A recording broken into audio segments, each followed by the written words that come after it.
ಜ್ಞಾನ ಅನ್ನುವಂಥದ್ದು ಖಾತ್ರಿ ಆಗ್ಯದ. ಅದಕ್ಕೆ ಇವರು ಅವರೆಲ್ಲರ ಮನಸ್ಸನ್ನು ಗೆಲ್ಲೋ ಸಲುವಾಗಿ ನಾನಾ ರೀತಿಯ ಕಸರತ್ತನ್ನು ಮಾಡ್ತಾಯಿದ್ದಾರೆ.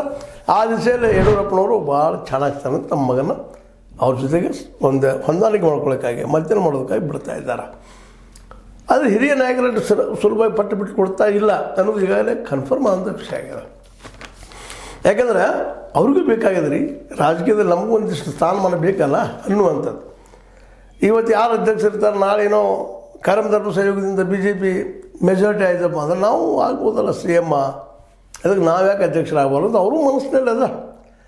ವಿರೋಧಿ ಬಲದಲ್ಲಿ ಏನದಪ್ಪ ಅಂತಂದ್ರೆ ಸ್ಪಷ್ಟವಾಗಿ ಇವ್ರು ಕಿತ್ತಾಕಬೇಕಪ್ಪ, ಬೇಡ ಯಡಿಯೂರಪ್ಪನವ್ರ ಮಗ ಬೇಡ ಅನ್ನುವ ಒನ್ ಪಾಯಿಂಟ್ ಅಜೆಂಡಾ. ಆದರೆ ಹೈಕಮಾಂಡ್ ಈಗ ನಿಮ್ಗೆ ಸಾಕಷ್ಟು ಸಲ ಹೇಳಿದ್ದೀನಿ, ಹೈಕಮಾಂಡ್ ಇದನ್ನು ಡಿಸಿಷನ್ ತೊಗೊಳೋದು ಭಾಳ ಕಷ್ಟ ಆಗ್ಲಿಕ್ಕೆ ಹೆಂಗೆ ತೊಗೊಳೋದು ಇದನ್ನು ಅಂತೇಳಿ.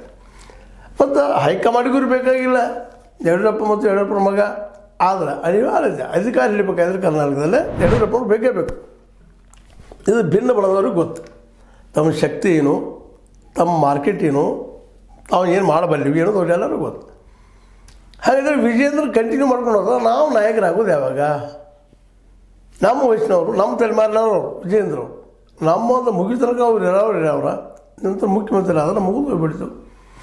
BJPಯಲ್ಲಿ ಮತ್ತು ಯಡಿಯೂರಪ್ಪನ ಸಂತತಿ ಬೆಳಗೋದು ಹೋಗುವಂಥದ್ದು ಅನ್ನೋದು ಅವ್ರಿಗೂ ಭಯ.